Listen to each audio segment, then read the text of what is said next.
예, 11월 첫 주 또 우리 하나님 말씀 함께 계속 살펴가도록 하겠습니다. 자, 우리는 그동안 이제 신구약 중간사와 그리고 이제 신약 서론을 살폈는데요.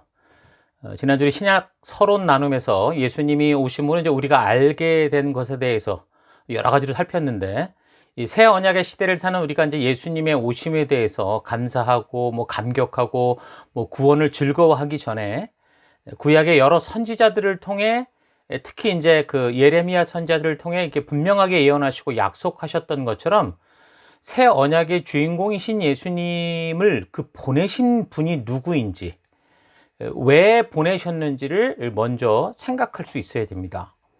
그러니까 왜냐하면 이 예수님께서 이 땅에서 사역하실 때 당신이 이 땅에서 하는 일들은 아버지의 뜻대로, 그러니까 아버지께서 가르쳐 주신 것만을 말하고 아버지께서 명하신 대로 행하고 있다, 그렇게 말씀하셨기 때문이죠. 그러니까 예수님이 누군가의 그 안타까운 마음을 가지고 이 땅에 오셨다라는 겁니다. 그리고 그 마음을 가지고 보내신 그분의 뜻대로 행하더라는 거죠. 그 안타까운 마음을 가진 그분이 누구십니까? 바로 온 세계와 사람을 창조하신 우리 하나님이시죠. 구약 4,000년의 시간 동안 창조 이후로 계속 반역하고 배역하는 백성들을 포기하지 않으시고 눈물로 받아주셨단 말입니다. 바로 그분, 그 하나님 때문에, 그 하나님의 사랑 때문에 예수님이 이 땅에 오신 거죠. 그래서 예수님은 하나님의 그 가슴 터지는 이 사랑이 우리 눈 앞으로 이렇게 실제로 드러난 거라고 볼 수 있습니다. 그래서 우리가 예수님을 볼 때 예수님만 보이는 게 아니라 그 예수님을 보내신 하나님을 보는 것까지 나아가야 되는 거죠. 그러니까 구약의 역사를 통해 볼 때 그 불량스럽고 교만하며 죽어 마땅한 백성들을 참아주시고 용서하신 하나님께서 여전히 우리에게 귀한 사랑을 보여주시는 그 사랑의 증거, 살아계신 하나님의 그 살아있는 마음이 바로 예수님입니다. 그래서 우리가 믿는 이 예수님, 그 예수님을 볼 때 우리는 그 백성을 사랑하는 절절하고 그 애타는 그 아버지의 마음, 하나님의 마음을 볼 수 있어야만 하는 거죠. 예수님을 보고 믿는다면서 그 예수님을 보내신 하나님을 모르고 하나님의 마음을 볼 수 없으면 이게 뭔가 좀 잘못된 겁니다. 그러니까 단지 예수님이 죄를 씻는 어떤 때타올이나 천국에 가는 무슨 티켓인 것처럼 봐서는 안 된다는 거죠. 예수님은 말라기에서 하나님이 우리를 어떻게 사랑했느냐고 이 덤벼드는 백성들에게 자신의 심장을 드러내 보여주시는 것 같이 하나님의 마음이 꺼내져서 사람에게 보여진 그 하나님의 가슴 터지는 사랑, 그게 바로 우리 예수님이라는 겁니다.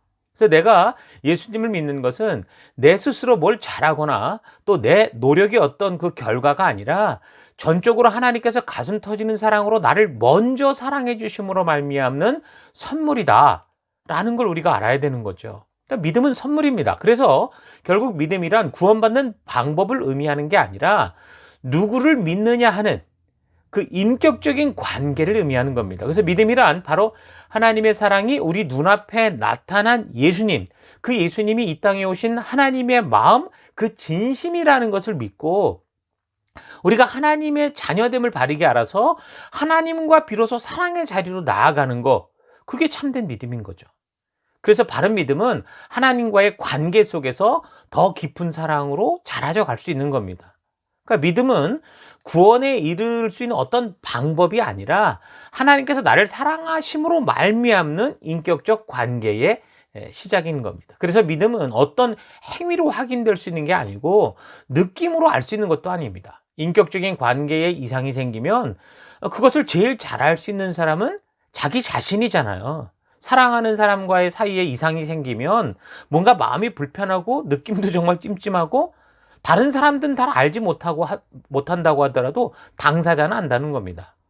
만나는 것이 즐겁지 않고 불편하고 보고 싶지 않고 상대와의 소중했던 그 약속들이 하나도 그렇게 소중하게 느껴지지 않고 우습게 여겨지고 상대방의 말이 그 진심으로 들리는 게 아니라 귀찮은 어떤 그런 잔소리로 들리면 이미 그 사람과 믿음에는 뭔가 이상이 있고 금이 가고 있다라는 걸 알 수 있죠.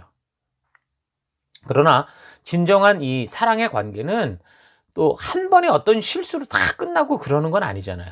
즉 사랑이나 믿음이나 구원은 이 한 번의 잘못이나 뭐 어떤 실수, 어떤 죄 때문에 당장 이렇게 싹 없어지는 게 아닙니다. 자, 그런데 많은 사람들이 이 하나님과의 관계를 오해하니까 예수님으로 말미암아 하나님과의 인격적인 관계가 회복되었다라는 이 귀중한 이 진리를 잘 모르니까 단지 예수님을 뭐로 보는 거예요? 구원의 도구로만 보는 거죠. 구원의 방법으로만 보니까 죄를 짓게 돼서 마음이 꺼림직하게 되면 이제 구원에서 떨어질까 싶어 가지고서 늘 그 구원의 문에 서서 그냥 부들부들 떨고 있는 그런 경우가 많습니다. 사랑의 관계는요, 한 번 잘못된 것으로 다 깨어져 버리는 게 아닙니다. 여러분, 부모 자녀와의 그 관계를 보십시오. 뭐 자녀들이 한 번 잘못하고 두 번 잘못하고 했다고 뭐 그게 그 순식간에 깨집니까? 그렇지 않습니다. 그러나 그게 계속 끊임없이 반복될 때는 문제가 쌓이게 되고 스스로 그 관계가 즐거운 것이 되지 않기 때문에 이게 이제 어려워지는 겁니다. 그래서 부모님의 뜻을 바르게 알고 바른 진리의 길을 알아서 바른 길을 스스로 걷는 게 이게 굉장히 중요한 거죠. 여러분, 그래서 우리가 그 진심을 서로 아는 게 굉장히 중요합니다. 교회에서 여러분들에게 왜 자꾸 이렇게 말씀을 봐라, 읽어라, 묵상해라 그렇게 하시는지 아십니까? 그 하나님과의 인격적 관계가 회복되었기 때문에 이제 내가 오해하고 왜곡되게 생각하고 있는 것들을 이 성경을 통해 이 사실을 통해 바르게 알아서 하나님과의 그 바른 관계로 나아갈 수 있도록 하기 위해서 그 하나님의 진심이 담긴 말씀을 읽어라, 묵상해라, 나누자 이렇게 얘기를 하는 겁니다. 그러니까 예수님이 그냥 단지 구원을 받는 어떤 하나의 방법이라고 한다면 그냥 예수님을 통해 구원받으면 모든 게 다 끝나는 거죠. 그러나 예수님은 구원의 방법이 아니라 하나님과의 인격적인 관계의 회복이고, 그래서 하나님이 우리 안에 거하시는 거고 그의 영이 우리로 하여금 하나님의 마음을 알게 해서 죄로 굳었던 마음을 부드럽게 하고 하나님의 진심을 알게 되므로, 그래서 우리의 축복을 위해 주신, 우리가 축복된 생명의 길을 위해 갈 수 있도록 주신 율례와 규례를 기쁨으로 자발적으로 행하게 되는 거죠. 그래서 교회에서 자꾸 그 백성들에게 하나님의 마음이 담긴 그 말씀을 읽어라 하는 거고 묵상하게 하는 거고, 그저 그냥 한 귀를 듣고 한 귀를 흘리는 게 아니라 좀 진지하게 그것을 고민하고 그리고 나누고 마음에 기록할 수 있도록 자꾸 도전을 하는 겁니다. 사랑하는 사람의 진심을 모르면 어떻게 됩니까? 자꾸 오해가 쌓이게 되죠. 그러다 보면 결국 아무리 신실한 관계라고 해도 결국 관계가 파괴되고 맙니다. 그래서 성경을 통해서만 하나님의 진실을 만날 수 있기 때문에 하나님의 마음이 담긴 편지요 사랑인 이 성경을 어떻게 해서든 우리는 부지런히 읽고 다르게 읽혀가고 그것을 온전히 알아갈 수 있도록 하는 것, 이게 굉장히 중요한 겁니다. 그래서 먼저 우리가 구약을 통해 살펴보았던 그 하나님의 사랑의 그 진실한 마음과 그리고 끝까지 포기하지 않는 그 백성들을 향한 안타까움, 이 사랑하는 진심을 이 무지한 백성들에게 알게 하고자 하는 그 하나님의 가슴 저리는 사랑으로 가득 찬 구약의 그 역사, 구약의 역사의 결과가 이제 우리가 살피게 되는 바로 새 언약, 예수님이다라는 사실을 우리가 잘 기억하십시다. 다시 말하면 그리스도의 직접적인 행적으로 증거된 새 언약, 신약, 특히 이제 사복음서의 내용은 전부 구약 안에 그 예언을 기초로 해서 이루어진 성취의 내용이다. 성취의 결과다. 그래서 이 결과를 보기 위해서 우리는 구약의 역사를 바르게 알 필요가 있는 거고, 구약의 역사를 우리가 바르게 살펴왔기 때문에 이제 우리가 신약을 살펴갈 때 구약으로 통해 살펴왔던 하나님의 마음을 우리가 잘 기억하고 있어야 된다는 겁니다. 창세로부터 구약의 끝 말라기를 통해 하나님은 결국 어떻게까지 갔습니까? 그 백성들이 당신이 언제 우리를 이렇게 사랑했습니까? 라고 덤비는 그런 정말 인간들의 배은망덕한 그 완전 밑바닥을 보셨죠. 그러니까 악독한 인간들이 더 이상 하나님이 들어갈 수 없는 그런 심판받아 마땅한 그런 상태였다라는 겁니다. 그렇게 하나님의 사랑이 전혀 먹히지 않는 상태의 결과는 노아의 때와 같습니다. 심판밖에 없는 겁니다. 그런데 이제 하나님은 그 침묵의 400년 끝에 세상과 인간을 심판하는 게 아니라 당신 스스로 친히 이 땅에 오셔서 내가 너희를 사랑하노라 라고 하는 그 사랑의 증거를 보여주시는 겁니다. 그래서 이제는 더 이상 다른 사람들, 선지자들을 보내는 게 아니라 하나님 스스로 그 백성을 위해 이 당신이 창조하신 시간 속으로 오셔서 하나님께서 어떻게 사람을 사랑하시는지를 직접 보여주시고 결국 십자가상에서 이 정말 배은망덕한 인간들을 위해 목숨을 주시며 그래서 우리에게 사랑을 증거해 주시는 그런 이야기가 이제 신약으로 시작이 되는 거죠. 그래서 말라기에서 그 백성들 하나님께서 우리를 사랑하신다는 증거가 어디 있냐고 하는 그 구약 4,000년의 사랑을 외면하고 무시할 때 하나님은 정말 가슴 찢어졌지만, 그러나 하나님께서는 이제 다른 증인이 아니라 하나님께서 직접 이 땅에 오셔서 어떻게 그 하나님을 외면하기만 하는 이 사람들을 사랑해 주시는지, 그 하나님의 사랑을 예수님을 통해 이제 드러내 보여 주시는 겁니다. 역사 속에서 하나님의 심장을 가진 이 보냄을 받은 자들이 수없이 일어났었는데, 사람들은 그들을 외면하거나 듣기 불편하면 보냄을 받은 자들을 죽여버리는 일들을 반복했지만, 하나님의 사랑은 끝까지 이런 사람들조차 사랑하셨고, 그 사랑의 진심을, 그 심장을 꺼내 보여주시는 그런 이제 상황이 지금 우리가 살피는 신약의 상황입니다. 그러니까 이 사랑은 결코 끝나지 않는 거죠. 고린전서에서는 뭐라고 말씀합니까? 예언도 패하고 방언도 패하고 다 그치고 지식도 패하지만 사랑은 언제까지나 없어지지 않는다 말씀합니다. 그러니까 우리가 교회에서 행하는 봉사, 은사, 기적 같은 그 어떤 것들도 다 패하고 없어지겠지만 이 사랑만은 결코 멈추지 않는다는 겁니다. 그런 하나님의 진심이 지금 어쩌면 감이 잘 잡히지 않을 수 있어요. 그러나 분명하게 하나님께서 말씀하시는 것은 이 사랑으로 말미암아 모든 것이 이 사랑으로 말미암아 시작이 됐다. 그래서 마지막까지 남아있는 것 또한 사랑이다라는 것을 말씀해 주십니다. 13장 12절. 우리가 지금 거울로 보는 것 같이 희미하나 그때는 얼굴과 얼굴을 대하여 볼 것이요 지금은 내가 부분적으로 아나 그때는 주께서 나를 아신 것 같이 내가 온전히 알리라. 그런즉 믿음, 소망, 사랑 이 세 가지는 항상 있을 것인데 그 중에 제일은 사랑이라. 그러니까 하나님의 사랑의 진심을 만날 때 바른 믿음이 생기고, 그런 믿음이 있을 때 비록 이 세상이 험악하고 우리가 기대하는 대로 되지 않는다고 해도 우리를 위해 일하시는 신실한 하나님을 향한 그 소망을 붙들고 살 수 있는 겁니다. 그래서 교회인 우리들의 사역의 핵심은 뭡니까? 바로 이 하나님의 진실한 사랑을 믿는 것이고, 이것을 소망하는 것이고, 이것을 지키는 겁니다. 그러니까 하나님을 사랑하고 이웃을 사랑하는 그 삶이 바로 우리의 존재의 이유인 거지요. 그게 예수님께서 이 신약을 통해 모든 것을 정리하여 말씀해 주신 그 하나님의 핵심 진리 아닙니까? 자, 이런 사실을 기억하시면서 이제 사복음서를 우리가 살필 때 그 하나님의 사랑의 현현이신 이 예수님의 그 말씀과 행적을 통해서 하나님께서 그 백성들을 어떻게 사랑하시는지, 그래서 우리는 어떻게 그 사랑을 실천하며 살 것인지, 이런 부분들을 우리가 잘 분별하며 살펴 나아가도록 하십시다. 자, 그럼 이제 사복음서를 우리가 살핀데요. 사복음서는 그 하나님의 사랑의 실체이신 이 예수님께서 하나님의 그 마음, 하나님의 심장을 품고 이 땅에 오셔서 하나님의 뜻대로 그 백성들을 향해 행하시는 그 사랑의 일들, 그러니까 하나님의 그 마음이 어떻다라는 것을 직접 보여주는 거죠.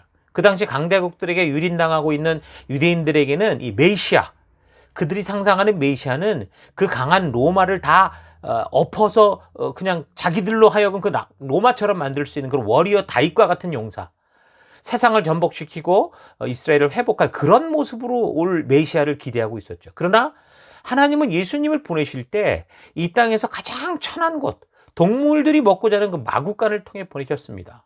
사실 이런 메시아의 등장은 이미 이사야 53장에 말씀하신 바였죠.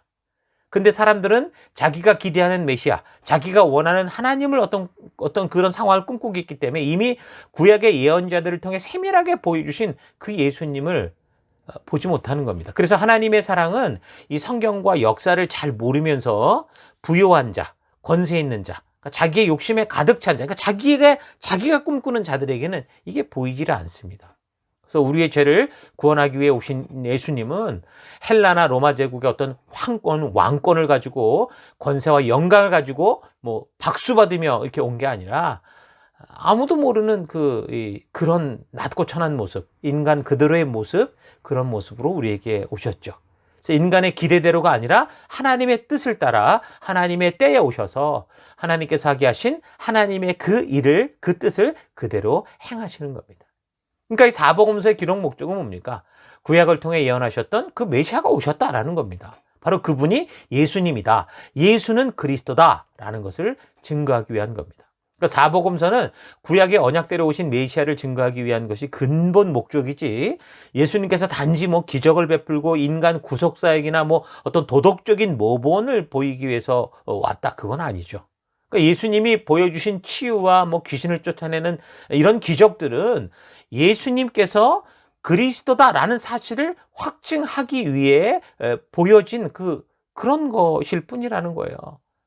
단지 기적을 보이고 도덕적으로 바른 길을 보이고 뭐 구원의 방법만을 그렇게 뭐 보여서 내가 이런 위대한 사람이다, 위대한 하나님이다라는 걸 그렇게 하려는 게 아니었습니다. 그래서 우리가 지난 시간에 그리스도께서 오심으로 어떤 일이 우리 가운데 벌어졌는가, 그 계시, 말씀이신 그리스도, 그분이 계시하여 알게 한 것이 무엇인가, 여러 가지를 그래서 나눴었죠. 자, 사복음서의 이제 기록 목적들을 잘 기억하시고, 그래서 이제 사복음서 같은 경우는 지금 이제 말 그대로 4권이니까 4명의 사람이 이제 각각 적게 됐지만, 사실 그 주제는 한 가지, 예수는 그리스도다라는 걸 증거하는 겁니다. 그래서 예수님은 구약에서 언약을 해왔던 그런 하나님의 약속의 성취이고, 좀 더 구체적으로 하나님의 그 가슴 저리는 이 사랑의 마음이 실제로 보일 수 있도록 드러난 것이다라고 할 수 있습니다. 그런데 그 시대 이단 사상들이 이제 등장하면서 하나님의 진실한 마음이 또다시 이제 왜곡되는 것을 볼 때, 예수님이 하나님의 사랑의 현현임을 믿고 아는 사람들, 그러니까 성도들이겠죠. 그러니까 하나님의 사랑의 실체이신 예수님의 생애에 대해서 이제 그대로 전달해야 된다는 그런 간절한 마음들이 당연히 생길 수밖에 없죠. 그래서 우리는 사복음서를 볼 때 하나님의 사랑을 다각도에서 입체적으로 볼 수 있다고 할 수 있습니다. 그래서 이 사복음서의 각 권에 대해서 우리가 좀 이제 한 가지씩 좀 짤막하게 살펴보면, 먼저 이제 마태복음, 이 마태는 예수님이 바로 하나님께서 약속하셨던 메시아다라는 사실을 전합니다. 그래서 구약 성경의 예언서와 시편과 심지어 오경에까지 구약 성경 전체 여러 곳에 여러 가지 모양으로 메시아가 오신다는 그런 예언들이 있는데, 그런 모든 예언들이 바로 예수님 안에서 다 성취됐다라는 사실을 증거하는 거죠. 이렇게 구약의 근거를 들어서 예수님을 전하는 방식이 사실은 모든 사도들이 복음을 증거했던 방식이긴 합니다. 그러니까 사도 바울 같은 경우도 그가 온 지중해 지역을 돌아다니며 외칠 때 가는 곳마다 구약 성경의 역사들을 통해서 하나님이 약속하신 그 메시아가 바로 그분이 예수시다, 그리스도다라는 사실을 증거하고 외쳤던 겁니다. 바로 예수님이 성경의 역사를 통해 하나님의 약속하셨던 메시아다라는 것을 증거한 거죠. 그러니까 마태복음의 수신자들은 일단 기본적으로 누구여야 됩니까? 그 역사를 아는 자들, 그러니까 유대인들이 1차로 되겠죠. 그래서 구약의 역사를 알고 믿고 메시아를 기다리고 있던 그 유대인들을 향해 강하게 전하는 말씀이 바로 마태복음입니다. 그래서 마태복음에는 구약 성경의 인용구가 많이 나오죠. 구약 성경에 이러이러한 말씀이 이루어졌다, 이런 형태의 말씀들이 마태복음에서 계속 나오고 있습니다. 그래서 역사적인 기록 동기를 볼 때 유대교에서 그 개종한 자들, 그러니까 그 그리스도를 믿고 이제 교회로 들어온 자들을 양육하기 위한 것도 있고, 또 유대교에 있는 자기 동족들, 정말 메시아를 기다리는 그들에게 메시아가 오셨다라는 것을 전도하기 위한 거라고 말할 수 있습니다. 당시의 역사적인 상황을 고려해 볼 때 이 시기는 아직 유대교와 이 기독교가 명확하게 구분되어 있지 못한 때죠. 그러니까 아직도 예수님이 오셔서 그 구약의 역사를 성취해가는, 그래서 온전한 성취는 예수님의 죽으심과 부활하심 그리고 성령의 오심으로 이루어지니까 바로 그 전 어떤 과정 중에 있는 그런 때였고, 유대교인들은 개종한 그리스도인들을 그래서 그때 당시 어떤 한 종교적 분파로 그렇게 이제 인정을 할 뿐이었습니다. 그러니까 이런 상황 속에서 이 바벨론 포로 전에는 이 막 우상숭배를 허덕이던 이 민족들이 이제 율법주의에 빠져가지고 종교적 그 우위를 차지하기 위해서 이제 하나님의 아들조차 죽인 이런 사람들이 지금 이 시대의 현실이었으니까 아마 또 마태가 이런 사람들을 향한 그런 안타까운 마음들이 있었던 것 같아요. 그래서 이런 상황 속에서 마태는 핍박을 당하고 있는 성도들의 믿음을 좀 격려하고, 유대인들에게 대해서는 복음은 이 구약의 말씀과 결코 모순되지 않는다. 예수님은 바로 하나님께서 아브라함과 다윗과 맺으신 언약의 성취다라는 것을 확실하게 증거하기 위해서 이 복음서 마태복음을 기록한 겁니다. 이 당시에 유대 기독교인들의 정황은 그리스도의 오심과 삶, 그리고 그 사명의 본질적인 목적에 대한 명백한 증거와 이들을 반대하는 이 대적자들에 대한 이 변증적 반박이 절실하게 필요한 때였습니다. 그러니까 예수가 그리스도시다라는 확실한 증거와 그런 이 말씀들이 필요했던 거죠. 그래서 마태복음은 예수 그리스도의 단편적인 이야기들의 모임이 아니라 역사적인 기록 동기를 넘어선 하나님의 메시아에 대한 약속과 그 성취, 즉 인류를 향하신 하나님의 그 구체적인 사랑의 실현이 바로 예수 그리스도로 말미암아 성취되었다라는 것을 외치는 겁니다. 그러니까 그때까지 구약 성경이 증거하는 이스라엘의 족보는 이제 창세기로부터 이제 다윗까지였는데, 이 마태는 그 다윗으로부터 예수 그리스도까지 그 끊어진 이 족보를 연결을 하는 거죠. 그래서 하나님께서 어떻게 그 구약의 예언을 정확하게 이루셨는가라는 것을 증거하는 겁니다. 그래서 그 예수님께서 맡겨진 사명을 이 땅에 오셨을 때 어떻게 완성하셨고 무슨 말씀을 하셨고, 그래서 사람들이 어떻게 그의 길을 따르며 하나님의 사랑을 가슴에 담은 그 제자로서의 삶을 구체적으로 어떻게 살아가야 되느냐, 우리의 사명은 뭐다라는 것. 그래서 마태복음 28장에 그 놀라운 지상 큰 사명을 우리에게 말씀하지 않습니까? 그런 것까지 기록한 그 말씀이 바로 마태복음이라고 할 수 있습니다. 자, 그 다음 마가복음.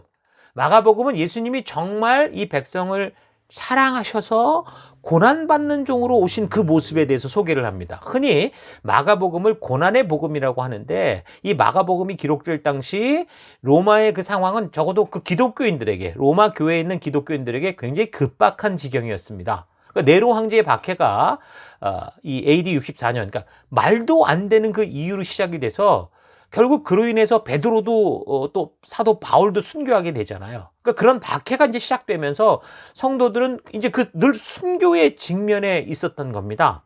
그러니까 이러한 상황에서 이 저자는, 이 마가는 로마의 성도들에게 예수 그리스도는 참된 하나님의 아들 되심을 믿는 그 믿음에서 떨어지지 않고, 물러서지 않고 예수님께서 걸어가신 그 고난의 길은 예수를 그리스도로 믿는 성도들 또한 걸어갈 그 생명의 길이다라는 것을 전하고자 한 거죠. 그래서 예수를 믿는 믿음으로 인해 죽음의 위기에 그 직면한 성도들에게 그 순교지만, 참 목숨을 내놓는 거지만 담대하게 받아들일 수 있는 그 믿음의 용기와 힘을 북돋아 주기 위해 이 말씀을 적었다고 보는 겁니다.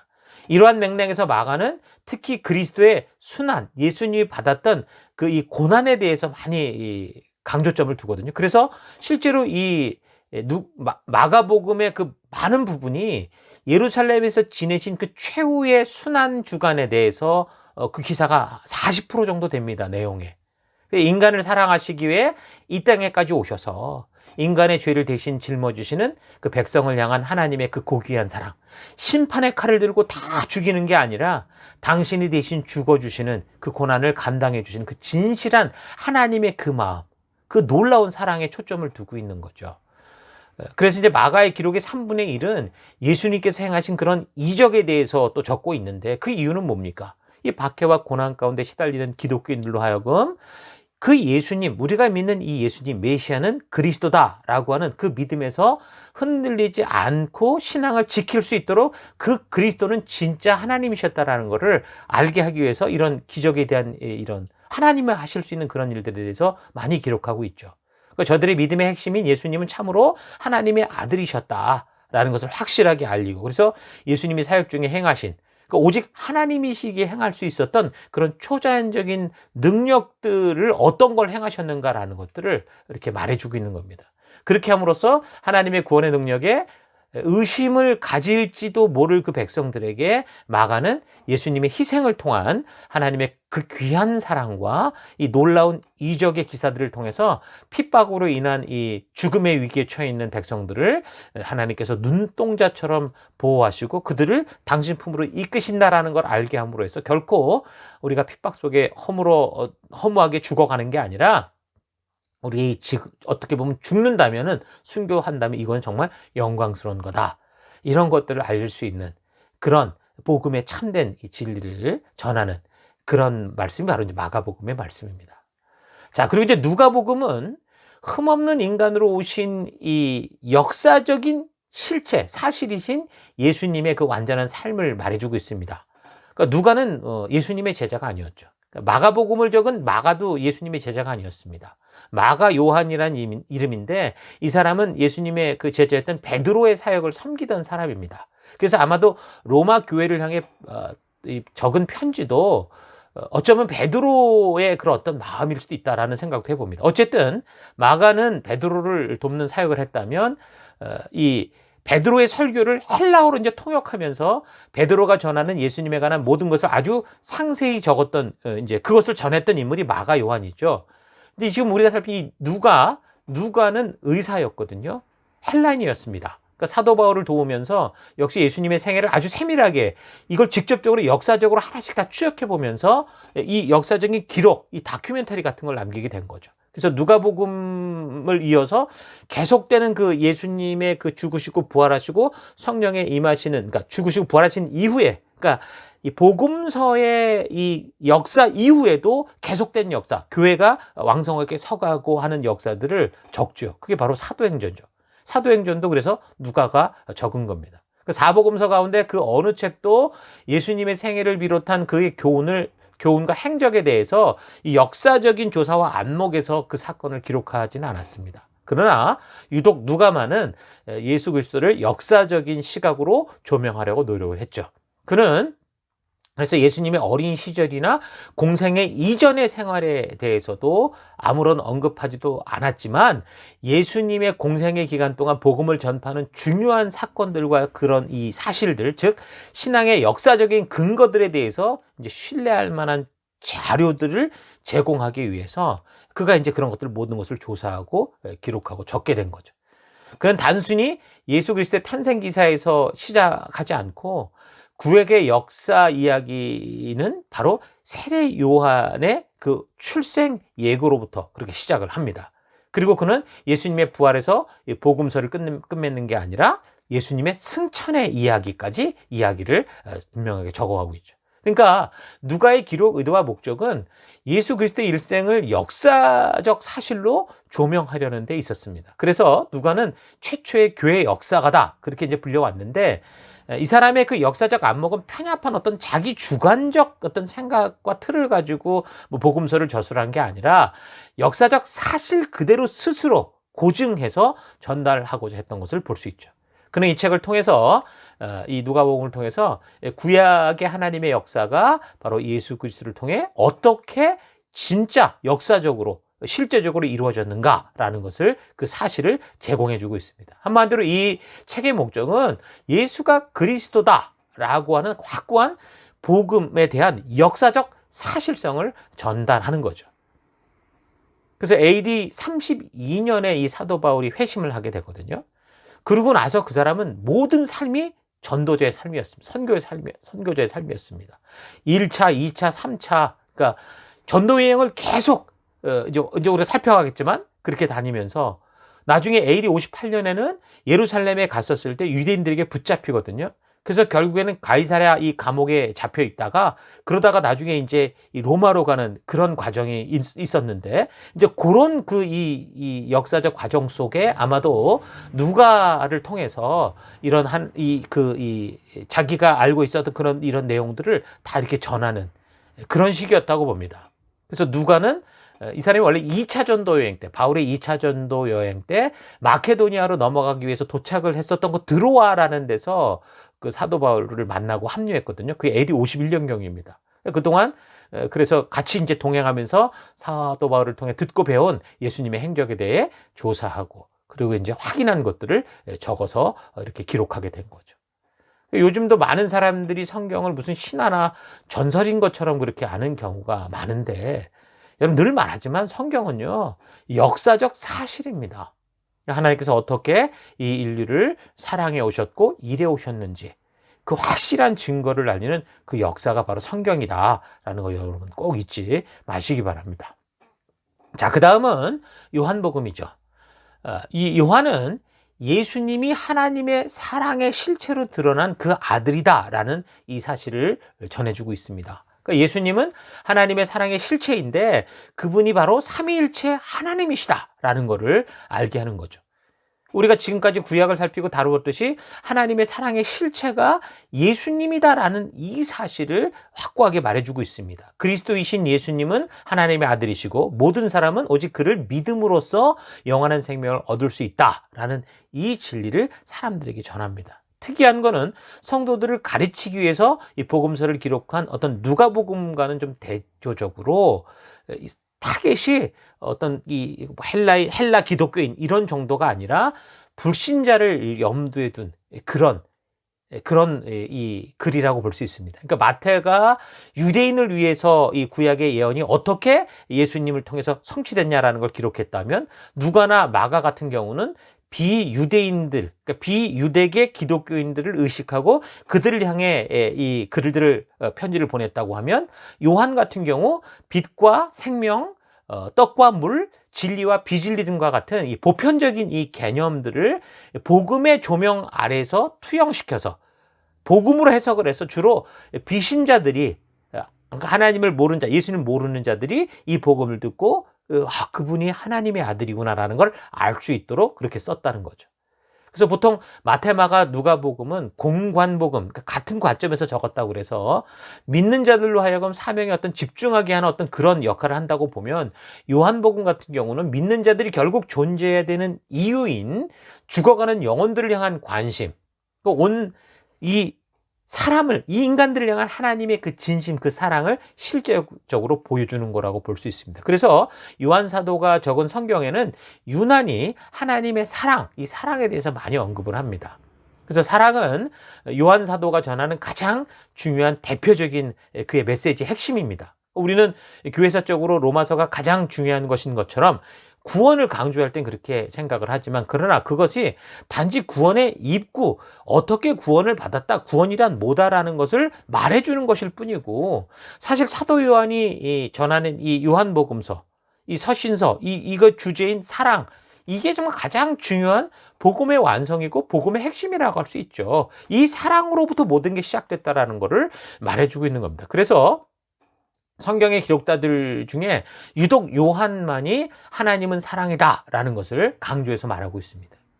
그리고 요한복음에서는 마태복음의 산상수훈과 같이 구체적인 기독교 윤리적인 교훈이 수록되어 있지는 않지만 그런 거를 기록하지는 않았지만 기독교 윤리의 근원적인 규범, 그러니까 뿌리가 되는 그 모든 이 복음의 시작이 어디냐라는 그것, 바로 사랑에 대해서 말해주고 있죠.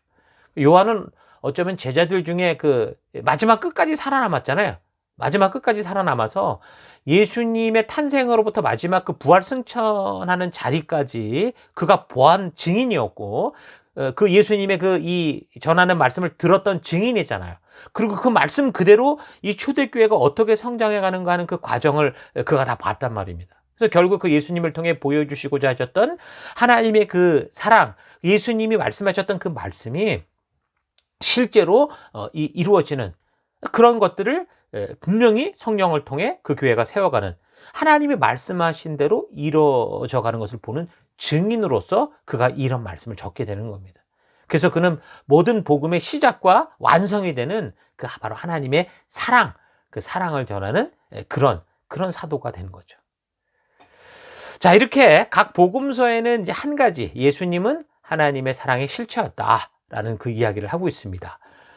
각자의 칼라와 또 각자의 독자를 향해서 이야기를 하는 것 같지만 이 네 개의 중복되는 복음서가 말하는 것은 바로 구약의 시간들 속에 그 백성을 사랑했던 하나님께서 그 백성들의 이 아주 악독했던 배신에도 불구하고 끝까지 그들을 포기하지 않고 사랑해서 결국 이 땅에 당신이 오시고 당신의 몸을 내어주시기까지 그 백성들을 사랑하셨고 그래서 그 백성들을 결국 교회 하나님의 나라로 인도하셔서 그 하나님의 나라로 이끌어 가시는 그 시작을 알리는 그런 이야기. 그게 바로 이제 사복음서의 이야기다. 그렇게 할 수 있습니다. 사복음서는 이렇게 이제 그런 하나님의 사랑이 우리 눈에 드러난 하나님의 심장을 품은 그 이야기, 바로 예수님의 이야기인 거죠.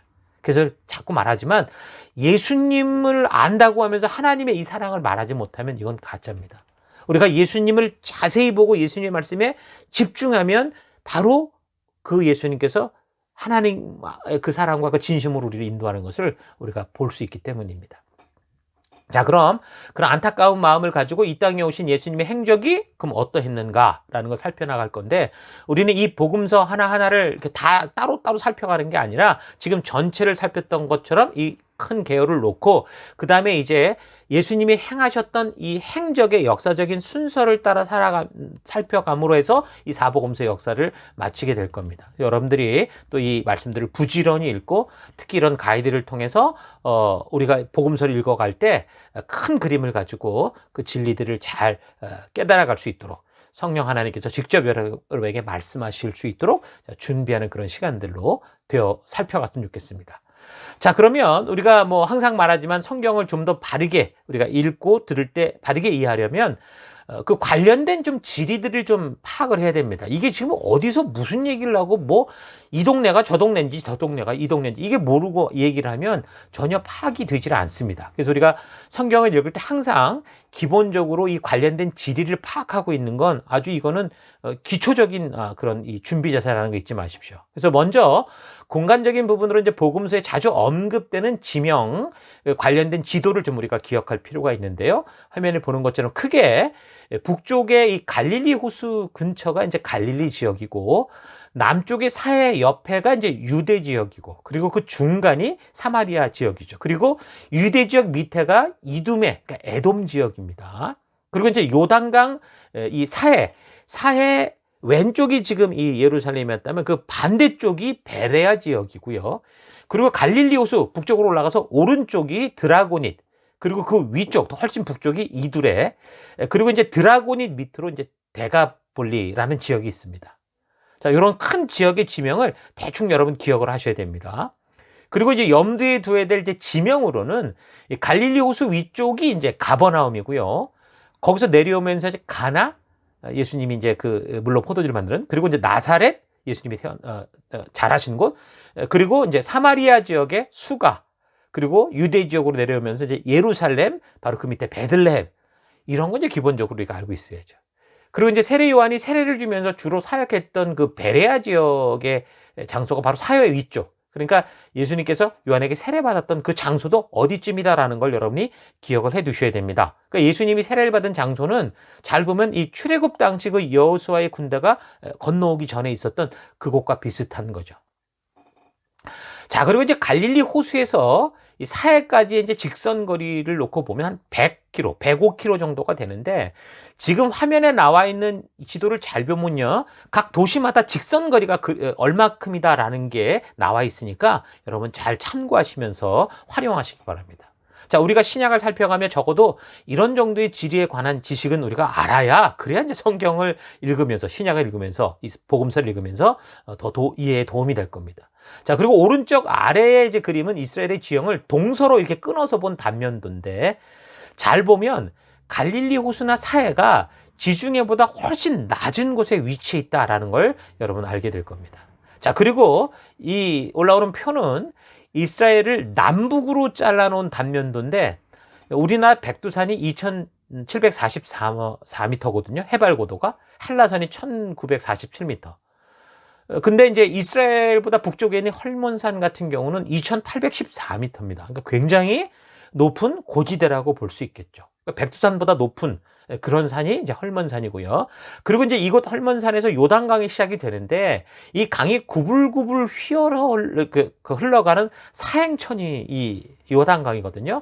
길이로 따지면 한 320km, 뭐 직선 거리로는 한 200km라고 그러는데 그건 정확하지는 않습니다. 어쨌든 사행천으로 한 320km 정도로 그렇게 해서 사해 쪽으로 계속 흘러가는 거고요.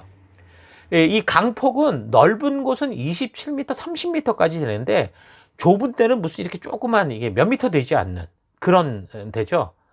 그래서 수심 같은 경우도 가장 깊은 데가 4m, 그렇게 그 4m를 넘는 데가 없습니다. 자, 계절에 따라서 수량의 변화가 크고, 건기에는 이제 물이 말라서 우리나라의 큰 개울 정도밖에 되지 않아 보일 정도고요. 근데 이제 물이 귀한 이스라엘 땅에서는 이걸 강이라고 부를 정도로 유일한 강이라고 볼 수 있고, 성경에는 지금 이 요단강이 200번 이상 이제 언급되고 있습니다. 여러분 이제 이 지형에 대해서 이 표를 가지고 자주 눈여겨 보십시오. 한꺼번에 이해할지 못할지 몰라도 자주 반복해서 보면 이제 눈에 익숙해지게 될 겁니다. 자, 지리적인 부분은 이렇고, 그 다음에 이제 역사적인 상황. 예수님의 탄생과 관련된 역사적인 상황은 이미 우리가 신구약 중간기 400년 이 침묵기를 통해 살폈었는데, 지중해를 중심으로 이제 대부분의 세계를 통치하던 나라가 그때 당시 이제 로마가 되고 있었고요. 그래서 유대 땅에 실권을 쥐고 있는 사람 같은 경우는 그는 누구였습니까? 에돔 출신의 헤롯이었죠. 헤롯 가문의 왕들이 이 유대 땅에 이제 실권을 가지고 있었습니다. 로마의 통치자들과 줄타기를 잘했던 이 안티파테르라는 이 사람이 유대 지역의 행정장관이 돼서 자기 아들들에게 유대 지역, 뭐 갈릴리 지역 이런 걸 맡기잖아요. 여러 사건들이 이제 일어났던 걸 우리가 이제 침묵기를 통해 살폈었는데, 결국 어떻게 됐어요? 갈릴리 지역을 맡았었던 둘째 아들 이 헤롯이 우여곡절 끝에 어쨌든 이제 BC 37년 예수님이 탄생하는 그 BC 4년까지, BC 37년에서 BC 4년 정도까지 약 34년간 팔레스타인 지역의 이제 전체를 통치를 하는데 아주 철권 통치를 했죠. 근데 이제 예수님 탄생 직후 이 사람은 이제 이 헤롯 대왕이라고 그러는데, 이 사람은 죽고 그의 아들들이 이제 땅을 나누어 통치를 하는데, 예수님 사역 당시 이제 유대, 사마리아, 이두메 이 지역은 이 원래는 헤롯의 아들 아켈레오라는 사람이 통치를 했는데 아주 악독하게 통치하다가 결국 AD 6년에 쫓겨나게 되고, 그래서 이제 로마의 직할 통치 지역 같은 것이 됐습니다. 그리고 갈릴리와 베레아 지역은 이제 헤롯 안디바라는 사람, 세례 요한을 이제 죽였던 그 사람입니다. 그리고 갈릴리 북부 지역은 이제 이두레 드나고리 이런 지역은 헤롯 빌립 2세 이런 사람이 다스리고 있었다고 그랬죠. 자, 그리고 이 당시 유대인들은 어떻게 했다고 그랬습니까? 계속해서 자기들의 땅에서 아무런 실권도 없이 지내게 됐는데, 근데 저들은 이 사내드닐이라고 하는 그 자기들끼리의 국회, 공회 같은 데 모여서 자기들끼리 이권 다툼을 하고 서로 견제하고 뭐 그러고 살았었다고 그랬죠. 오늘날 정치 구조처럼 여기도 집권당, 뭐 야당 이렇게 나뉠 수 있었는데, 집권당 그러면 이제 여당이라고 할 수 있는 대제사장, 사두개파, 이들에 의해서 이제 정치 권력이 좌지우지되고 있었고, 그리고 야당 같은 존재로서 이제 바리새파, 율법학자, 서기관과 랍비들과 같은 이런 민중 세력들, 이렇게 이제 두 큰 세력으로 나뉘어져 있다고 볼 수 있었습니다. 이 사두개파 같은 경우는 고위 성직 귀족 계급이라고 그랬죠. 그래서 이 사람들 같은 경우 모세 오경만을 받아들이고 있었고, 통치하는 이 자기들을 통치하는 이 나라, 뭐 로마니 뭐 이런 나라들의 이 권력자들과 또 정치적인 이 관계를 형성하고 있는 그런 사람들이었었습니다. 바리새파 같은 경우는 바벨론 포로 이후에 이제 율법의 중요성을 하고 철저히 지키고자 했던 것으로부터 시작되는 그 하시딤이라고 그랬죠. 거기로부터 시작될 수 있었는데, 그 당시 이제 헬라 문화에 의해서 이제 세속화되는 것을 굉장히 좀 염려하고 반대했던, 그래서 율법대로 살려고 했던 그런 하시딤, 이런 사람으로 불릴 수도 있었다고 그랬습니다. 그래서 율법을 잘 지키고자 하는 이 열심이 지나쳐서 하나님께서 율법에 주신 그 의도조차 다 잊을 정도로 더 많은 이 장로들의 유전을 만들어서 그 장로들이 율법을 잘 가르치고자 했던 그 말을 성경과 같은 권위를 갖게 하죠. 그래서 하나님과 살아있는 관계가 아니라 오히려 종교적이고 율법주의적인 관계로 빠져버리게 됩니다. 그래서 이렇게 이 하시딤들 중에는 율법적 형식주의 함정에 빠져버린 이 사람들, 이 현실 속에 있는 건 참 잘했어요. 우리는 어디 도망가는 자가 아닙니다. 성도들은 산속으로 들어가 절을 짓는 자들이 아니라 세상 속에서 복음을 전파하고 어둠 속에 빛이 되어야 되는 자이거든요. 그런 면에서 바리새인들이 이 삶의 현실에서 말씀대로 살고자 하는 의도는 굉장히 좋았습니다만, 근데 이게 말씀드린 것처럼 율법주의로 이제 형식주의로 빠져버린 게 문제였고, 또 그런 하시딤 중에서 한 부류가 이제 아까 지금 말씀드린 것처럼 아예 이런 도시를 떠나버린 거죠. 신비주의, 금욕주의 같은 방향으로 그렇게 빠져버린 이제 에세네파 같은 그런 부류들도 있었습니다. 사두개인들 같은 경우는 이제 좀 정치적인 역량으로 헬레니즘적인 요소들도 뭐 이제 나라의 어떤 이제 발전을 위해서 받아들여야 된다, 그런 입장이라고 본다면, 바리새파 같은 경우는 절대 이제 그런 것이 용납되지 않는 원리 원칙주의자들 같은 그런 성향을 띠었다고 볼 수 있죠. 그러니까 이거는 장단점이 있습니다. 바르게 하나님의 말씀을 타협하지 않는 선에서 오늘 이 시대 속에 우리가 받아들일 것과 이런 것들을 잘 적용해 가면 되는데, 그러지 않고 그냥 옛 것이 옳은 거다라는 것으로 그냥 그렇게만 해버렸다는 것이 좀 문제였다고 볼 수 있습니다. 또한 그나마 잠시 존재했었던 그 이스라엘 독립국가 하스몬 그 이 왕가의 그 위치, 그러니까 나라의 그런 모든 이 주권이 다 잃어버리고 로마의 속국이 되니까 로마나 로마의 하수인 같은 이 헤롯의 집권을 전복시키기 위한 이제 이 독립군들 같은 사람들이 나오게 되죠. 요즘으로 말하면 무슨 저 자살 폭탄 테러까지도 기꺼이 저지를 수 있는 그런 열심당원 같은 그런 부류들도 있었습니다. 이들은 하나님의 말씀, 율법대로 살지 못하게 하면 그게 유대인이든 어떤 이방인이든 막 다 죽이고 덤비는 그런 사람들이었습니다. 그에 비해서 이제 로마와 헤롯의 그 권세 아래서 같은 동족들이 세금을 걷어서 윗나라에 바치고 자기들 배를 불리는 세리들 같은 사람들도 있었는데 이 사람들은 거의 민족의 반역자, 상종 못할 존재들, 마치 친일파 같은 이제 그런 존재로 취급이 됐죠. 자, 이렇게 예수님이 오실 시기에 그 문화, 이스라엘 문화 안에 이 정치적 복잡한 세력들이 어떻게 이 땅에 존재했는가라는 이 부분도 우리가 잘 기억을 해 두시기 바랍니다. 자, 이제 그러면 예수님의 행적에 대해서 역사적인 시간을 따라 이제 살펴가야 되는데 예수님의 생애는 크게 공생애를 시작하는 그 30세를 기준으로 이제 전과 후로 나뉠 수 있습니다. 지금 여러분 도표에 보는 이 복음서가 지금 이 길이가 다 다른데 이건 뭘 말하는 거냐면 이 복음서가 다루고 있는 예수님의 이 일생에 관련된 얘기를 하는 겁니다. 그러니까 마태복음의 경우는 예수님의 탄생과 어릴 적 사건부터 전하고 있고 누가복음 같은 경우는 그 이전 세례 요한이 어떻게 좀 출생하게 됐는지 그 이야기로부터 예수님과 세례 요한의 그런 탄생 그리고 그때 있었던 그 사건들을 아주 자세하게 다루고 있는 거죠. 반면에 마가복음이나 요한복음 같은 경우는 예수님의 사역의 끝에 시작으로부터 이제 그렇게 집중 조명이 되어 있습니다.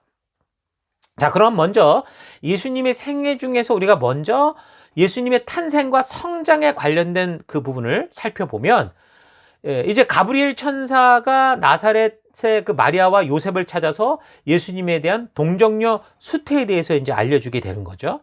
그쯤에 벌써 예루살렘에서 또 다른, 그러니까 늙었지만 자녀가 없었던 사가랴 제사장을 통해서도 세례 요한이 임신될 거다, 수태될 거다라는 거를 알리는 그런 사건들이 있었습니다. 그리고 그 즈음에 로마의 아우구스투스 황제 통치 시절인데 로마의 식민지는 이 세금을 바르게 내야 된다 그래가지고 세금을 체계적으로 걷어내기 위해서 각 사람들로 하여금 각자 태어난 곳에서 호적을 등록하는 그런 명령을 하게 됩니다. 그래서 그 명령이 이제 로마에서 발행이 돼서 이제 이 유다 지역으로 오는데 유다 지역으로 바로 오는 게 아니라 그 안디옥, 그러니까 수리아 지역의 안디옥으로 오게 돼요. 거기가 어떤 이런 통치 기구였으니까.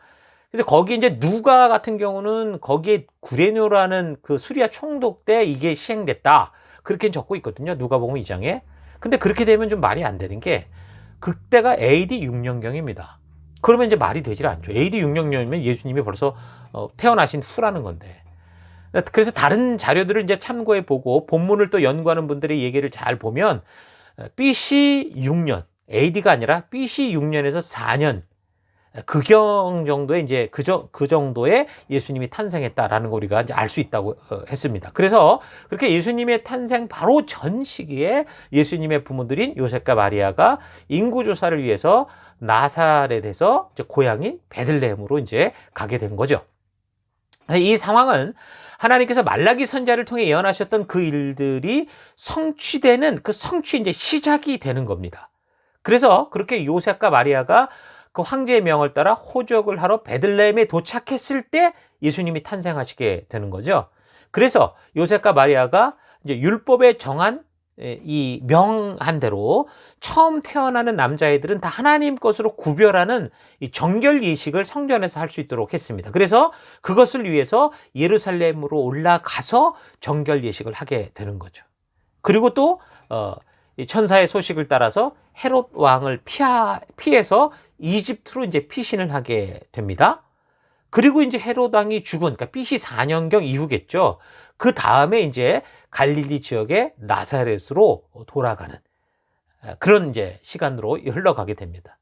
그리고 나서 이제 성경에서 예수님의 어린 시절에 관련된 이야기가 이어져야 되는데 예수님이 탄생할 때를 즈음해서 했던 이야기들이 있는데 예수님의 어린 시절에 대한 얘기들은 뭐 없습니다, 거의. 다만 이제 역사적 조사를 통해 기록했다고 볼 수 있는 누가복음 2장을 참고하면 예수님이 12살 때 예루살렘에 유월절을 보내기 위해 방문했었던 이제 그런 기록만 있습니다. 자, 그리고 나서 이제 30세가 되는 거죠. 이 30세 예수님의 공생애 사역에 관련된 역사들이 시작이 됩니다. 30세부터 그래서 총 3년 반 정도의 공생애를 보내시고 이제 십자가에 죽으시게 되는데, 비록 짧은 시간이지만 복음서들이 마가와 누가복음 외에는 이게 연대기별로 이 내용들을 기록하고 있는 상황이 아니어서 예수님이 시간에 따라 어떻게 사역을 하셨는지 사실 확인하기가 쉽지는 않습니다. 그래서 우리는 좀 큰 틀을 일단 잡아놓고 예수님의 공생애 사역, 그러니까 3년의 이 공생애 사역을 이 틀을 좀 잡아서 우리가 좀 살펴보려고 합니다. 그러니까 그리스도의 공생애 기간 3년 반, 예수님의 삶을 추적하기 위해서 시간에 대한 기준이 필요한데, 예수님 공생의 초기 시간에 대한 어떤 이 기준을 보여주는 성경 구절이 요한복음 2장 13절로부터 보면 예수님은 유월절을 기준으로 유대 지역의 예루살렘으로 이동했던 것을 볼 수 있습니다. 그러니까 갈릴리 지역, 그러니까 요단강 지역, 갈릴리 호수 지역에서 이 사해 쪽이죠. 이 예루살렘 지역으로 오는, 그게 이제 유월절을 기준으로 왔다 갔다 했다는 걸 우리가 알 수 있거든요. 그 이제 십자가형을 받기 직전에도 보면 성경의 시간 흐름에 대한 기준을 유월절로 잡습니다. 예수님의 그 어떤 행적의 기준을. 그래서 이제 예수님의 행적을 잘 파악하려면 성경에 나오는 이 유월절, 이 절기가 뭔가라는 걸 이해를 해야 되는데, 보통 크게 유대인들은 예루살렘을 방문하는 시기, 성경에 명한 시기가 있었습니다. 유월절, 7.7절, 그리고 초막절이었는데, 이건 하나님께서 율법으로 명하신 거죠. 신명기 16장에. 그러니까 유월절은 보통 우리가 사용하는 달력으로 따지면 3, 4월경인데요. 그래서 우리가 보통 유월절이 이 부활절하고 맞물리고 그 예수님의 죽으심과 이렇게 맞물리기 때문에 우리가 이때 이제 부활절 이런 걸 잘 세고 있죠. 그래서 이스라엘 백성이 이집트 탈출 직전 어린 양의 피를 문설주에 발라서 그 죽음에서 구원받는 것을 기념하여 지키라고 했던 절기가 이게 바로 유월절이란 말입니다. 유다 달력으로는 1월 14일이 유월절입니다. 그래서 14일 해질녘에 양을 잡으라고 하거든요. 해질녘으로 따지면 그게 오후 3시라고 볼 수 있습니다. 그래서 오후 3시에서 오후 6시 이 사이에 그 어린 양의 피를 문설주에 바를 수 있도록 어린 양을 잡아라 그렇게 얘기를 한 거죠. 참 놀라운 건 뭐냐면 예수님께서 결국 유월절 어린 양으로 인간의 대속을 위해서 십자가에 죽으시잖아요. 그러니까 죽으시는 딱 그 시기가 그 예수님의 죽는 그 시간이 유월절 양을 잡기 시작하는 바로 오후 3시에 돌아가시는 것을 우리가 또 볼 수 있습니다. 자, 그리고 이제 무교절 얘기가 나오는데, 무교절은 유월절이 14일이니까 그 다음 달로부터 해서 15일부터, 다음 14일이니까 유월절이 15일부터 7일간 지키는 절기가 무교절입니다. 그 시기가 이스라엘의 계절로 보면 이제 보리를 추수할 때여서 그 첫 열매를 이제 봉헌하는 초실절로 이렇게 지키기도 하죠. 그러니까 유월절, 무교절, 초실절, 이건 뭐 이름은 다 다르지만 거의 비슷한 시기다라고 보면 됩니다. 그리고 이제 7.7절 같은 경우는 첫 보리 수확을 봉헌하는 그 초실절로부터 50일이 지난 그 날을 말하는 겁니다. 그때 이제 50일 동안 이 밀을 거두어서 이제 다 거둔 이 첫 토산을 하나님께 바치는 그런 절기죠. 그래서 사람들이 유월절을 지키러 올라오면, 특히 먼 곳에서 이제 이렇게 온 사람들의 경우는 유월절을 지키고 50일 뒤가 7.7절이니까, 그러니까 그걸 오순절이다, 50일이 지나서 지키기 때문에 오순절이다, 그렇게도 말을 하는데, 그때까지 이제 지키고 그리고서 이제 돌아가는 경우가 많았죠. 그래서 우리가 이제 나중에 살피지만 오순절 성령 강림 시기에 그 많은 사람들이 그 예루살렘에 그래서 남아 있다가 유월절 이후에 남아 있다가 그 현상을 성령 강림의 형상을 보게 된 겁니다. 뭐 그렇게 되면 이 사람들이 그걸 뭐 부정적으로 봤던 뭐 긍정적으로 봤던 중요한 건 뭐예요? 그들 모두가 증인이다. 증인이 돼서 각자의 삶 지중해 전역으로 돌아가게 되는 그런 사건인 것도 우리가 알게 됩니다. 자, 그리고 이제 초막절 같은 경우는 보통 양력으로 9월, 10월에 해당되는데요. 초막절은 나팔절, 그러니까 유대인의 새해거든요. 유대인의 새해는 유대력으로 7월 1일입니다. 그래서 그걸 시작으로 속죄일이 10일입니다. 7월 10일. 거기로부터 5일이 지난 15일을 말하는 건데 이집트에서 탈출할 때 그 광야에서 지냈던 날들을 회상하면서 이 새해 첫날 하나님 앞에 우리가 어떤 존재로 있는가를 기억할 수 있도록 그렇게 이제 기념하라고 한 절기입니다. 그래서 그들이 안락한 집이 있어도 다 밖에다가 텐트를 치고 밖에서 이렇게 장막절이라고 해서 그렇게 지키기도 하는 그걸 이제 초막절이다. 그렇게 얘기를 합니다. 적어도 여러분들께서 이 세 가지 절기가 어떤 거다라는 거는 잘 기억을 하시면서 예수님의 이 사역을 살펴나갔으면 좋겠습니다. 자, 그래서 유월절 제물로 죽으시는 예수님의 행적을 이 유월절을 기준으로 살펴보는데 예수님께서 매년 유월절이 되면 항상 예루살렘으로 방문을 하신단 말입니다. 그래서 예수님 공생의 기간인 3년 반 정도의 시간 흐름에 대한 기준을 다 유월절로 이렇게 잡으면 예수님의 공생의 기간 동안 총 4번의 유월절이 지나간다라는 걸 알 수 있습니다. 자, 이걸 이제 화면으로 보면 이제 이 화면을 가지고 계속 우리가 얘기를 할 겁니다. 실제로 이제 각 복음서마다 언급한 유월절의 횟수가 다 다르기 때문에 예수님의 활동과 그 당시의 절기들을 잘 연결해서 살펴보면 유월절이 총 4번이었다라는 걸 알 수 있습니다. 자, 그래서 우리는 예수님의 공생에 대한 이 역사를 이렇게 유월절을 기준으로 추적을 해갈 겁니다. 그러니까 예수님의 사역은 공생의 1년 차를 시작으로 이제 첫 번째 유월절 이전부터 30대가 딱 시작됐는데 첫 번째 유월절 이전부터 시작이 됩니다. 그 상황을 순서대로 말씀을 드리면 첫 번째, 예수님이 이제 그의 고향인 나사렛에서 세례 요한이 활동하고 있는 요단 강가로 이제 가셔서 세례 요한으로부터 세례를 받으면서 이제 시작이 됩니다.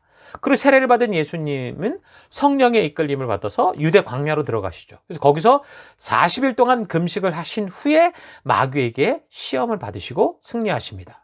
그리고 그 후에 다시 그 광야에서 세례 요한이 활동하고 있는 요단강으로 돌아왔을 때 세례 요한이 예수님을 가리키면서 바로 그리스도다. 그렇게 이제 지목을 하죠.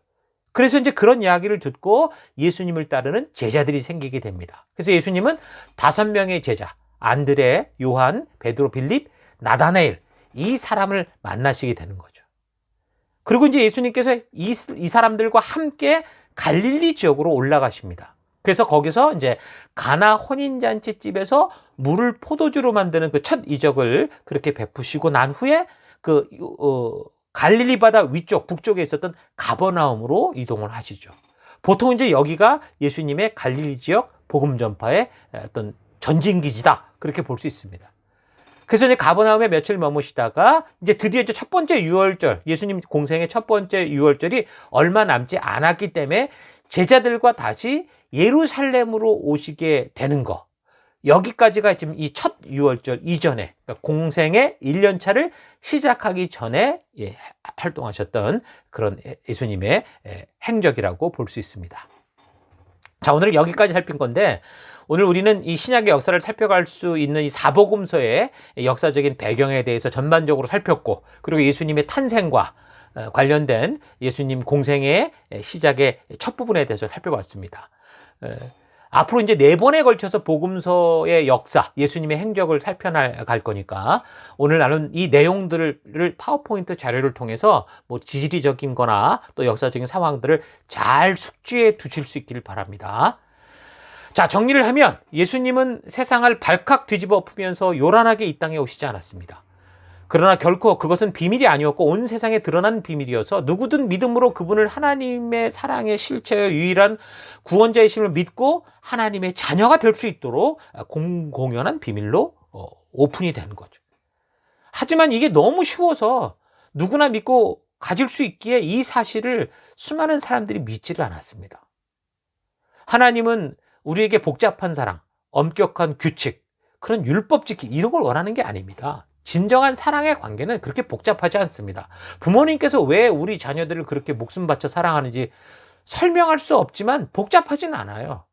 부모님께서 왜 나를 사랑하냐고 물어보면 아니 내 자식이니까, 내 자녀니까, 내가 낳았으니까 그렇게 말씀하시잖아요. 내가 낳았다는 거 그것 하나가 그 부모님들이 이 자녀를 위해 목숨 걸게 하고 나의 교만과 그 불순종도 다 자녀들에게 교만과 불순종도 품어줄 수 있는 용서하고 어떻게 해서든 바르게 세우는, 끝까지 내가 죽어서라도 너를 살리겠다라는 그런 거잖아요. 하나님의 사랑이 그렇다라는 겁니다. 왜요? 하나님이 나를 낳았습니다. 하나님이 나를 창조하신 거예요. 그래서 우리를 자녀로 삼으셨고, 그래서 우리를 사랑하고 품으시고 사랑해 주시는 거예요. 세상의 멸시와 조롱을 받고 심지어 당신의 자녀들에게 손가락질을 당해도 당신 혼자 우시면서 괴로워하시면서 결코 우리를 포기하지 않으셨어요. 그 찢어지는 하나님의 가슴이 결국에는 이 세상으로 드러나는 게 뭐예요? 바로 예수님이라고요. 그래서 예수님은 구원받고 천국 가는 어떤 방법이 아니라 죄의 때를 씻어내는 때밀이게, 비누 이런 게 아니라 예수님은 하나님의 사랑 그 자체입니다. 그래서 우리는 예수님을 볼 때 그 하나님의 그 가슴 먹먹한 그 사랑을 볼 수 있어야죠. 예전에 이 세월호가 바다에 뒤집혀가지고 무슨 시간이 있었잖아요. 아주 최종적인 그 시간. 그걸 바라보는 어떻게 하지도 못한 바다 방에서 바라보는 부모님들의 그 마음, 그 먹먹한 그 마음 보시죠. 어쩔 수도 없는 그런 상황에서. 그러니까 전 하나님의 마음이 그럴 거라고 봅니다. 우리 인간은 능력도 없어서 어쩔 수 없지만 전능한 하나님께서는 능력을 가지고 계셔도 우리에게 마음대로 개입하셔서 우리의 삶을 이랬다 저랬다 막 이렇게 뒤집으시는 그런 분이 아니시잖아요. 여러분, 하나님의 개입을 자꾸 원하는데 하나님이 진짜 개입하면 그거는 심판의 날입니다. 하나님의 개입은 인간 세계의 끝을 알리는 거예요. 그래서 하나님은 오래 참으시고 우리 스스로가 돌아올 수 있는 그런 모든 길들을 열어주시고 기다리시는 거예요. 우리가 지금 생각하는 것처럼 하나님께서 슈퍼맨처럼 행동하실 것 같으면 뭐 이렇게 복잡한 역사를 만드십니까? 뭐 이렇게 복잡하게 예수님을 마구간에 보내셔서 그렇게 왜 그렇게 하시겠습니까? 그럴 필요가 없잖아요. 그러니까 우리가 생각하는 하나님, 과연 그것이 성경과 맞는가? 우리 잘 되돌아볼 필요 있습니다. 하나님의 사랑은 교만하지 않고 겸손합니다. 화려하지 않고 소박하고 진실합니다. 그래서 화려하고 뭔가 있어 보여야 믿는 사람들에게는 결코 그런 하나님의 진심이 보이질 않죠. 하나님은 이 세상을 창조하신 창조주심에도 이 세상의 창조의 원리를 따라 우리를 그렇게 대해주시고 그렇게 우리를 지켜주십니다. 하나님 스스로 만드신 하나님의 그 한계 속에, 하나님이 그 한계 속에서 일하신다고요. 그렇지 않으면 우리 인간들은 더 이상 존재할 방법이 없죠. 하나님은 우리와 나누기 위해 우리를 신처럼 만든 게 아니라 하나님이 인간이 되어주셨습니다. 구약의 그 긴 시간 동안 그 백성을 사랑하시고 우셨던 그 하나님의 통곡, 하나님의 그 마음을 기억하십시오. 마구간으로 오시고 인간의 권세에게 쫓기시고 시골에서 자라시고 인간에게 세례를 받으시고 인간의 몸으로 하나님의 사랑을 드러내시고 인간을 설득하시고 인간들의 손에 잡혀서 인간들의 손에 죽으셨습니다. 그러나 그렇게 하나님의 사랑은 결코 죽질 않았죠. 십자가가 아닌 그 어떤 것으로도 하나님의 인간을 향한 사랑은 죽일 수 없고 그 사랑의 뜨거운 불길을 끊을 수 없습니다. 여러분, 그런 하나님의 사랑에 항복하는 여러분 되시길 바랍니다. 그 하나님의 사랑을 받아들이고 거룩한 하나님의 자녀다운 삶으로 나아가고 하나님과 살아있는 그 정말 진정한 하나님 아버지와 자녀의 귀한 관계를 맺어가는 여러분 되시길 바랍니다. 바로 그것이 믿음인 거죠. 자, 우리 계속해서 다음 주에 예수님의 공생애 살펴가겠습니다. 잠시 묵상하며 기도하십시다. 묵상하십시다.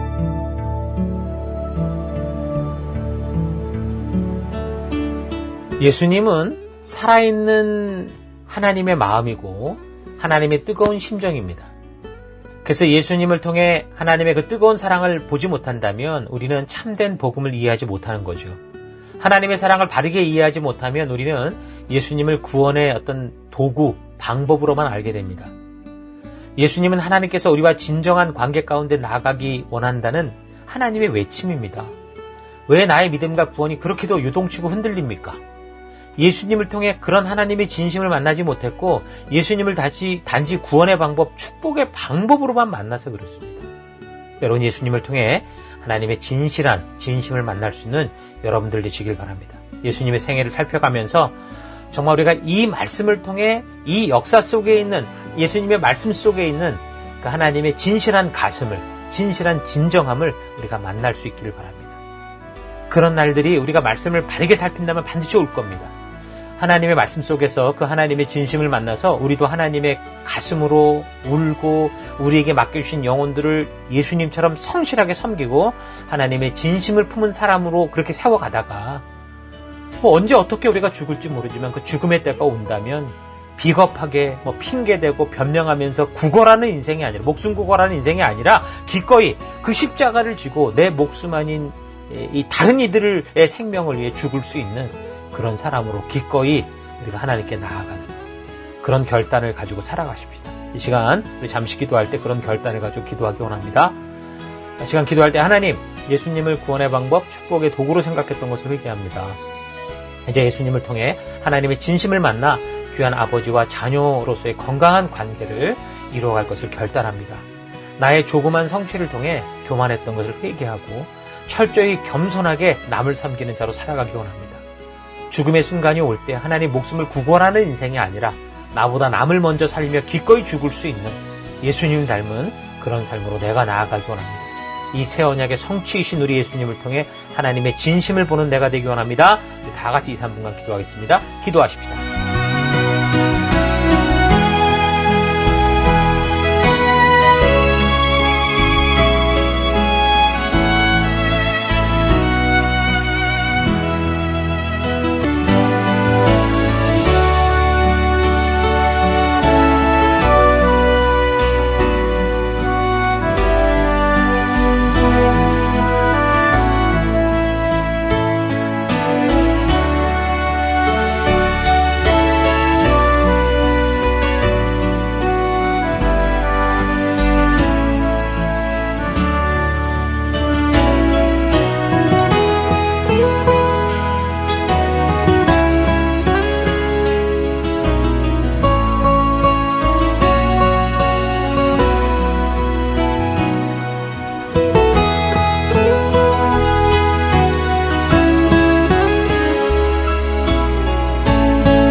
사랑의 하나님, 예수님을 구원의 방법, 축복의 도구로 생각해왔던 삶을 회개합니다.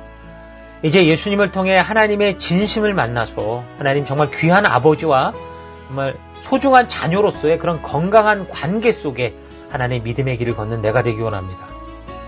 하나님, 내가 예수님의 그 사랑, 하나님의 사랑으로 하나님의 자녀가 되어 그 길을 따라 조그만 성취를 얻게 되면 교만하게 마치 내가 무슨 대단한 것처럼 살아왔던 것 회개합니다. 하나님, 철저히 겸손하게 나를 낮추고 남을 섬기는 하나님 그런 삶 살아가는 내가 되기 원합니다. 우리에게 주신 영혼들을 소중히 여기는 내가 되기 원합니다. 죽음의 순간이 올 때 하나님, 목숨을 구걸하는 인생이 아니라 나보다 남을 먼저 살리고 기꺼이 하나님 예수님처럼 죽을 수 있는 예수님 닮은 삶, 그런 삶 살아가는 내가 되기 원합니다. 하나님, 무엇보다 우리 모든 지체들이 이 복음서를 살펴가면서 이 새 언약의 성취를 살펴가면서 정말 하나님의 그 사랑, 하나님의 그 놀라운 그 진심을 만나는 귀한 시간들로 이끌어주시고 함께해 주셔서 감사드리고 예수님 이름으로 기도했습니다. 아멘.